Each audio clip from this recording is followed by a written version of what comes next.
অবিশ্বাস্য, অকল্পনীয়, অবর্ণনীয়, কোনো সংজ্ঞাই যেন যথেষ্ট নয় এই দৃশ্যকে বর্ণনা করার জন্য।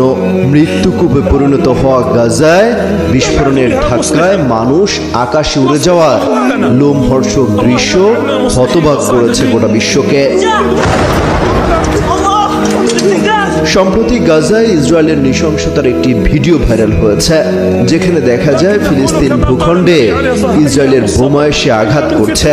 সেই বোমার বিস্ফোরণের ধাক্কায় বেশ কয়েকজন মানুষকে আকাশে ছিটকে আবার নিচে পড়তে দেখা যায়, যে দৃশ্য ক্যামেরায় ধরা পড়েছে। সামাজিক যোগাযোগ মাধ্যম ব্যবহারকারীরা সেই ভিডিও শেয়ার দিচ্ছেন এবং কাঁদছেন, কেউ কেউ নীরব প্রতিবাদও করছেন, প্রতীকী ছবি এঁকে প্রতিবাদ জানাচ্ছেন অনেকে। শুধু মুসলিম বিশ্বই নয়, এই দৃশ্য নাড়িয়ে দিয়েছে কোটি কোটি মানুষের হৃদয়। তবুও মন গলছে না ইসরায়েলিদের, চালিয়ে যাচ্ছে একের পর এক বিমান হামলা।